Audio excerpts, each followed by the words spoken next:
Australia is facing an increasing epidemic of type 2 diabetes. There are now approximately 1 million people living with diabetes and around 100,000 new diagnoses each year. Obesity is thought to be the primary cause of type 2 diabetes in people who are genetically predisposed. In part 1, we explained how inflammation in type 2 diabetes destroys the pancreas tissue and dramatically decreases insulin production. Here we describe the insulin receptor in type 2 diabetes. What we have discovered is the molecular detail of how the hormone insulin binds to its so-called receptor protein on the surface of a cell and instructs that cell to take up glucose from the blood and to store it as an energy source. The receptor itself actually spans the cell membrane, so it has a part outside, a part inside, and insulin binds to the part that is outside. Insulin is a small molecule whose structure was determined a long time ago in 1969, but it's been unknown how it interacts with the receptor, and that is what we have discovered. And its interaction I've characterized as a molecular handshake as the two proteins dock together. When insulin binds to the outside parts of the receptor, it brings the two halves of the receptor together, and at the same time, the two parts inside of the cell unwind and make contact.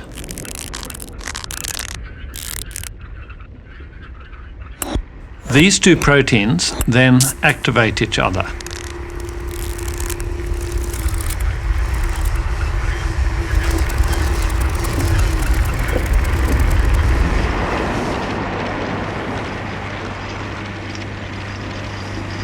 This activation allows the insulin signal to enter the cell. Specialised proteins interact with the activated receptor just below the cell's surface. The receptor activates these proteins, and they in turn are able to activate multiple other proteins in a long signal cascade. This complex signalling process eventually tells the cell to take up glucose for use as an energy source. The long signal cascade allows tight control of the signalling process, as it can be turned on or off at many different points along the way.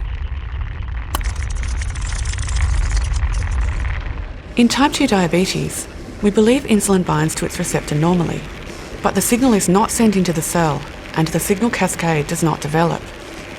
This is known as insulin resistance. This means that glucose cannot enter the cell and blood glucose remains high. Over time, high glucose levels damage many different organs. Insulin, as you know, has been used to treat diabetes for a very long time. But all of those formulations and types of insulin that have been used in the diabetes context have been designed and formulated without any knowledge of the way in which insulin actually interacts with the receptor. And now for the first time we've got a picture of that, and we can use that into the design of new insulins that could be used for the treatment of diabetes. So we could imagine, for example, the design of insulins that act for a longer period of time, design of insulins that act more quickly, design of insulins that are more stable upon storage, and that's where we'd like to go with our discovery.